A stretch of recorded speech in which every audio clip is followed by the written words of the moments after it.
Et coucou, j'espère que vous allez bien. On se retrouve aujourd'hui pour mon update lecture, bilan lecture du mois de novembre. Je suis assez contente parce que j'ai quand même beaucoup plus lu qu'en novembre, même si c'est relatif, j'ai pas non plus lu énormément de choses, mais j'ai lu des choses un peu différentes.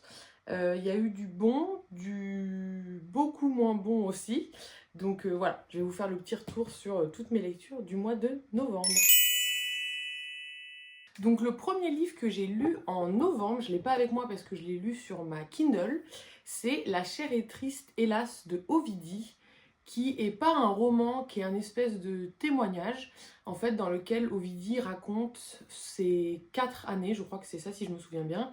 Ça fait 4 ans qu'elle n'a plus de relation intime avec les hommes, et elle raconte pourquoi elle a fait ce choix, comment elle en est arrivée ici, les impacts que ça a sur sa vie sociale, sur sa vie affective.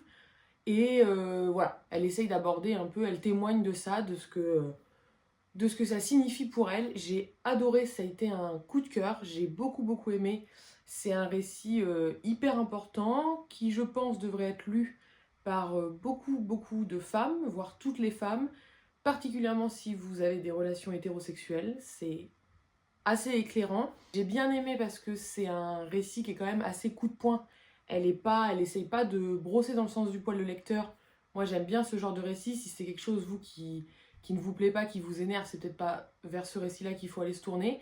Moi j'ai bien aimé qu'elle soit honnête dans ce qu'elle raconte et qu'elle essaye pas d'épargner voilà, qu'elle essaye pas d'épargner le lecteur. Elle raconte son ressenti à elle, son témoignage à elle, et elle le dit avec ses mots. C'est vraiment un livre que je vous recommande si c'est des thèmes qui vous intéressent, si vous êtes une femme, si voilà, vous avez des relations avec les hommes, si c'est en plus des thématiques qui vous interrogent, les relations hétérosexuelles, les relations intimes, etc.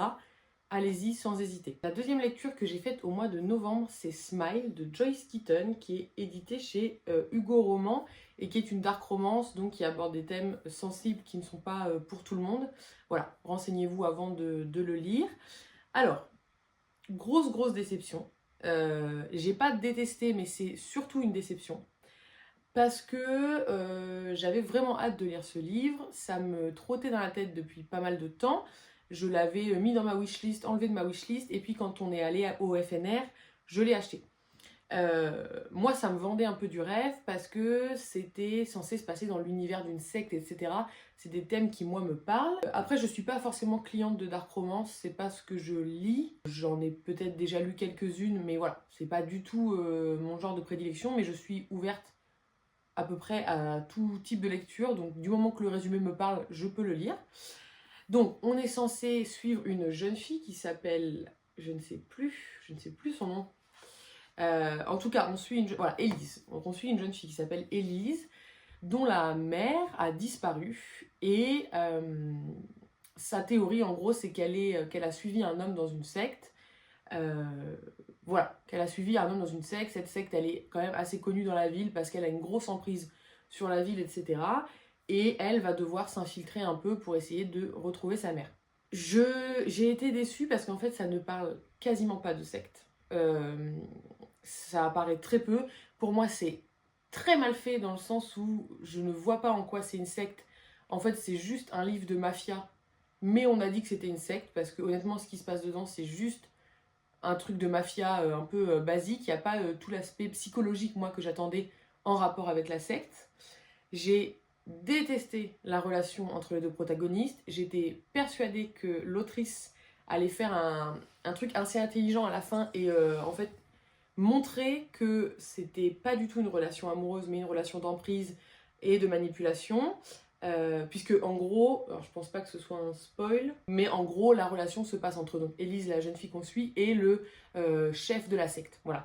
J'avais l'impression qu'à la fin l'autrice elle-même se rendait compte que c'était pas une relation amoureuse et qu'elle essayait de tendre vers ça.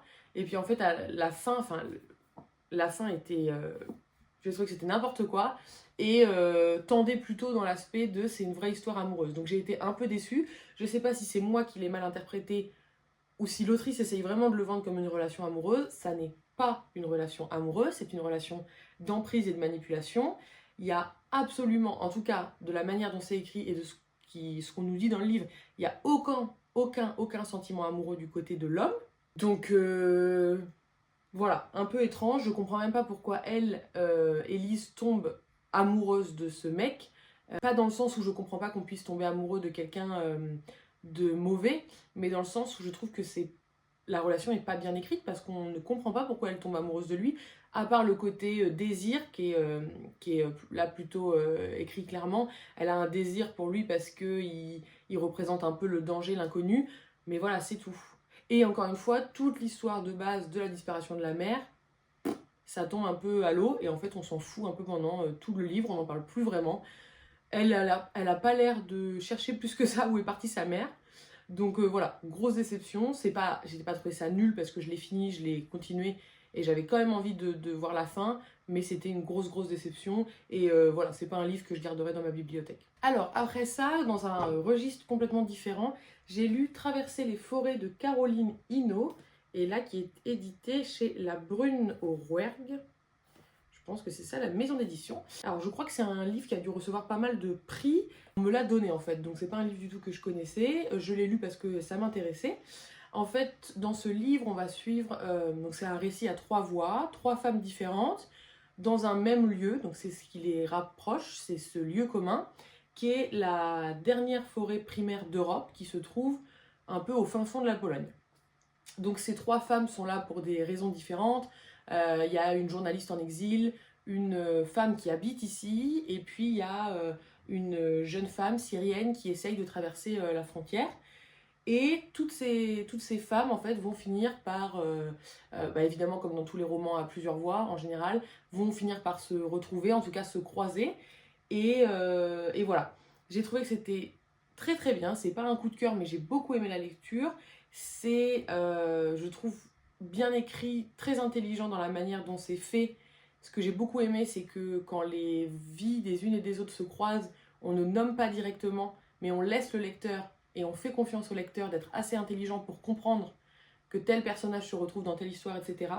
C'est un livre très éclairant sur la manière dont on traite les exilés, les réfugiés, la manière aussi dont on tombe peut-être consciemment ou non dans des travers et dans des idéologies d'extrême droite. Donc ça aborde plein de thèmes, voilà, comme je disais, les situations de ces 3 femmes sont très différentes, donc ça aborde plein de thèmes différents. C'est hyper intéressant. J'ai été soulagée, entre guillemets, parce que ma peur pendant la lecture, c'était que ça soit très tourné autour de la forêt, parce que je trouve que dans le résumé, on parle beaucoup des arbres, de la forêt, etc. J'avais peur que ce soit un roman très contemplatif sur la nature, ce qui n'est pas du tout, moi... Enfin, qui n'est pas du tout voilà, un type de roman qui me parle, le nature writing, tout ça, c'est pas du tout ce que j'aime, mais pas du tout, c'est très accessible, c'est vraiment concentré sur l'histoire de ces 3 femmes, avec 3 destins très intéressants, et puis j'ai bien aimé aussi que voilà, ce soit des récits assez réalistes, dans le sens où certaines d'entre elles ne sont pas toutes... enfin, elles ont des défauts, elles font des choses...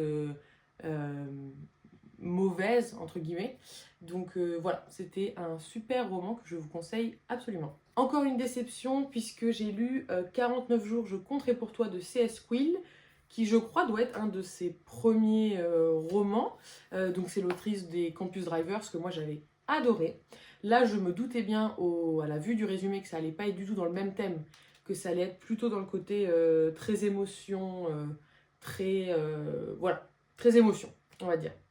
Le résumé est assez flou, on comprend pas bien de quoi on va parler, mais en gros, alors je peux pas dire grand chose. Le truc, c'est qu'on va suivre une jeune fille qui, visiblement, ne peut pas être amoureuse plus de 49 jours, puisqu'au bout du 49e jour, elle rompt toutes les relations qu'elle a. Bon, je peux rien dire de plus parce que c'est du spoil. Le problème, c'est qu'en fait, tout l'intérêt du livre relève de découvrir la raison qui fait qu'il y a ces 49 jours au bout desquels elle ne peut plus être amoureuse. Et moi, j'ai deviné... Alors, c'est compliqué d'en parler, parce que c'est vraiment... je ne veux pas trop en dire, mais j'ai deviné... je sais plus trop, mais à moins de la moitié du livre, je crois, que j'avais deviné tout le truc. Donc, il n'y avait plus trop d'intérêt pour moi pendant la lecture, sachant que tout l'intérêt est de trouver ce truc jusqu'à la fin du livre, ça s'étire. Donc, moi qui l'avais deviné, on va dire, à peut-être un tiers du roman, Ça a été assez, voilà, assez long, j'ai pas aimé particulièrement, j'ai pas aimé la relation entre les deux personnages. Je n'ai pas compris du côté du... Alors c'est aussi le truc du coup de foudre, moi que j'aime pas spécialement. Je comprends pas du côté de l'homme pourquoi il y a ce coup de foudre. On peut comprendre de son côté à elle, au niveau de sa psychologie qui est un peu explorée, on peut comprendre pourquoi elle tombe aussi vite amoureuse entre guillemets. Lui, je ne comprends pas. Je ne comprends pas qu'il s'investisse autant, aussi rapidement. Moi, ça m'effraie personnellement. Voilà, j'ai pas aimé. Et puis, comme dit, j'avais deviné voilà, le truc principal, donc il n'y avait plus trop d'intérêt. Mais voilà, c'est pas un livre qui m'a parlé. J'ai pas trouvé ça plus émouvant que ça, même si évidemment il y a des thèmes très difficiles qui sont abordés. Ça ne m'a pas plu.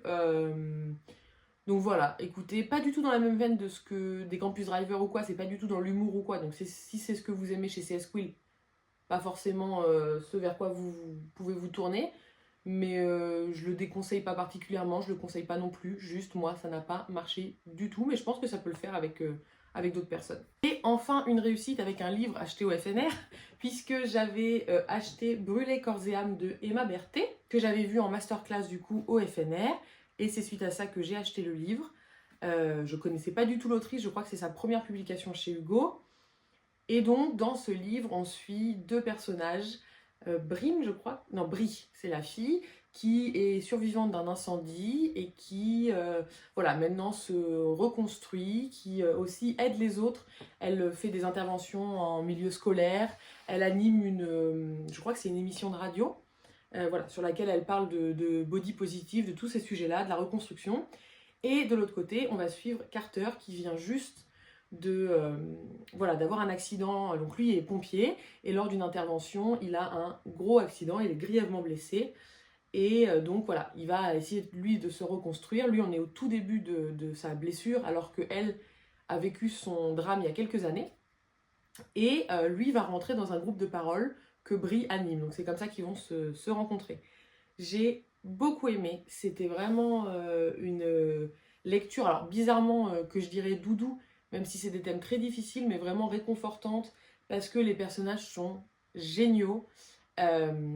C'est mature, c'est réaliste, réfléchi comme écriture et comme relation. Il n'y a pas de, voilà, y a pas de trucs sortis d'on ne sait où. Les personnages se comportent correctement, même s'ils ont des blessures, ils ont voilà, un passé douloureux, ils ont des choses avec lesquelles ils essayent d'avancer, mais c'est pas pour autant qu'ils se manquent de respect l'un à l'autre. Voilà. C'est une relation très très saine, très belle aussi sur voilà, des jolis thèmes de reconstruction, d'image de soi, de laisser les autres entrer dans sa vie quand on est dans une période voilà, compliquée. Donc voilà, très très très très très beau livre. C'est, comme je disais, je crois sa première publication chez Hugo, mais ça donne vraiment envie de suivre pour le coup ce qu'elle fera pour la suite parce que j'ai beaucoup beaucoup aimé. Pour la prochaine lecture, je vais passer rapidement puisque j'ai lu Le Titanic, Vérité et Légende de Gérard Pioufre. C'est édité chez Perrin dans la collection Vérité et Légende du coup. Et bon bah comme le titre l'indique, hein, c'est un livre sur le Titanic. Je vais pas vous faire un avis ou quoi parce que c'est pas un roman, il n'y a pas d'histoire. C'est voilà, c'est juste un livre. Alors je trouve très intéressant parce qu'en fait chaque chapitre c'est une petite question. Et donc après pendant 5 pages environ en moyenne, l'auteur va répondre à tout ce qui est... voilà, donc en général les questions c'est des mythes pardon, qu'on entend sur le Titanic et il va essayer d'y répondre. Je ne vais pas vous donner plus d'avis que ça, c'était une lecture agréable, facile à lire, très accessible. Si c'est un thème qui vous intéresse, n'hésitez pas à le lire. Maintenant, j'ai pas grand chose de plus à vous dire sur ça. Et malheureusement, encore une déception. Je suis vraiment déçue. J'ai eu pas mal de déceptions en fait ce mois-ci quand même. Le tome 2 de Campus Agency de Lily B, qui est donc le tome sur Alba et Nate, qui sont les meilleurs amis de Maddie et Cameron du tome 1. J'ai déjà été assez peu emballée par le tome 1, même si j'avais quand même apprécié. Là, j'ai encore moins aimé le tome 2, alors que pourtant, je préfère les personnages. Le gros problème pour moi, c'est exactement les mêmes défauts que le tome 1, c'est exactement ce que j'avais dit sur le tome 1. Je trouve que les dialogues ne sont pas crédibles. Il y a des expressions, des manières de s'exprimer qui ne correspondent pas du tout pour moi à des jeunes de 20 ans. Voilà, parce qu'ils sont à la fac, donc ils sont censés avoir la vingtaine. Et deuxième gros problème, qui est exactement le ressenti que j'ai eu sur le tome 1, c'est le plot twist qui gâche toute l'histoire. Et cette fois, c'est peut-être encore pire que le 1. Mais globalement, le problème du plot twist, comme dans le 1, c'est que pour moi, c'est pas crédible, ça sort de nulle part, ça n'a pas l'impact que ça devrait avoir, et du coup, on passe complètement à côté. Dans ce tome-là, c'est encore pire parce que j'ai détesté le plot twist. J'ai trouvé que ça gâchait l'histoire, quoi. Il y avait vraiment 2 livres entre avant le plot twist et après le plot twist. Je suis déçue parce que j'ai quand même beaucoup aimé la relation entre les 2 personnages, je les ai trouvés mignons, j'aimais bien les personnages, je trouvais que c'était assez drôle. Mais voilà, le plot twist pour moi a tout gâché. Donc je suis un peu déçue avec ces livres parce que je trouve qu'il y a du potentiel. Mais à chaque fois, quoi, le retournement de situation, moi, me parle pas du tout. Je sais pas si je suis la seule à ressentir ça. J'ai pas trop été voir d'avis. Faudrait que je regarde un peu. Mais moi, je trouve que ça sort vraiment de nulle part, quoi. Et ça gâche tout le principe du livre un peu mimi, de la romance de campus et tout, un peu rigolote. Là, le plot twist dans ce tome-là, c'était... pour moi, c'était catastrophique, quoi. Enfin, je n'ai pas compris pourquoi on est parti là-dedans. J'ai pas du tout aimé. Donc voilà, le livre en tant que tel, j'ai pas détesté, j'ai bien aimé la relation, mais voilà, en gros, j'ai bien aimé la première moitié. Et après, quand on passait dans tout l'aspect après retournement de situation, j'ai pas du tout aimé, sachant qu'encore une fois, j'avais deviné, alors pas du tout tout le truc parce que ça sort de nulle part pour moi, mais j'avais deviné une partie de la réponse, puisqu'en gros, l'histoire, c'est que Nate reçoit des lettres d'un corbeau qui le menace. Et il va faire appel à, non pas Alba, je dis Alba depuis si, Alba, pour venir l'aider, du coup, à découvrir qui c'est. Et moi, j'avais trouvé qui était le corbeau. Voilà. Donc, je lirai le tome 3 parce que, je sais pas, j'ai une sorte d'attache à cette saga, je trouve. Je lirai le tome 3 en plus parce que j'aime bien les personnages, mais j'espère qu'on sera pas sur le même schéma encore une fois. Voilà. Et enfin, la dernière lecture du mois, j'ai sorti de ma palle le portrait de Dorian Gray d'Oscar Wilde, qui devait être là depuis 1 an, je pense déjà. Donc là, encore une fois, ça va aller assez vite. Je vais pas vous faire de résumé ou quoi que ce soit, parce que c'est un classique, je pense que beaucoup d'entre vous connaissent. Globalement, j'ai été un peu déçue. J'ai bien aimé ma lecture, mais j'ai été déçue. Alors là, pour le coup, c'est ma faute. Pas comme les autres livres où j'ai été déçue. C'est ma faute parce que je pense que je m'étais fait une fausse représentation de ce dont parlait le portrait de Dorian Gray. Et du coup, moi, j'étais un peu en train de lire et j'attendais en fait ce que je pensais avoir, que je n'ai pas eu. Mais j'ai quand même bien aimé, c'est un classique, si vous n'avez pas l'habitude de lire des classiques, c'est un classique très accessible, voilà, vraiment facile à lire, c'est assez court en plus, donc très accessible. Moi, globalement, j'ai bien aimé le début, j'ai bien aimé la fin et j'ai un peu moins aimé tout le cœur de l'histoire. Voilà, comme j'ai dit dans un de mes vlogs, le problème aussi, c'est que je trouve que c'est très sexiste comme livre, mais enfin, voilà, à resituer évidemment avec l'époque à laquelle ça a été écrit, etc. Mais bon, voilà, c'est le défaut quand on lit des livres qui datent un peu, voilà, la manière dont les femmes sont dépeintes est un peu catastrophique. Voilà, c'est le produit de son époque, mais sinon, globalement, c'était une bonne lecture qui me marquera pas, moi. J'ai l'impression que c'est un livre qui a beaucoup marqué beaucoup de gens, même encore actuellement. Moi, c'est pas un livre qui m'a marqué particulièrement. Voilà. Donc écoutez, voilà pour mon avis sur un peu tout ce que j'ai lu au mois de novembre. Je suis assez contente parce que j'ai quand même mieux lu qu'au mois d'octobre, qui avait été un mois assez difficile niveau lecture. Même si, bon, j'avoue qu'il n'y a pas eu que des bonnes lectures ce mois-ci. On espère qu'on se rattrapera en décembre. Le but pour décembre, c'est de vider un maximum ma palle pour être prête à recevoir les livres que je vais recevoir à Noël, puisque je reçois à chaque fois pas mal de livres. Voilà, pour pouvoir commencer l'année un peu sereinement et pas avec une palle à rallonge. Donc écoutez, on se retrouvera le mois prochain pour l'update de décembre. Et je pense qu'en même temps, je vous ferai un peu l'update global, ou alors je vous ferai une vidéo à part avec peut-être mes favoris de l'année, etc. Voilà, j'espère que vous avez fait des belles lectures au mois de novembre. N'hésitez pas à me dire ce que vous avez aimé lire et je vous dis au mois prochain.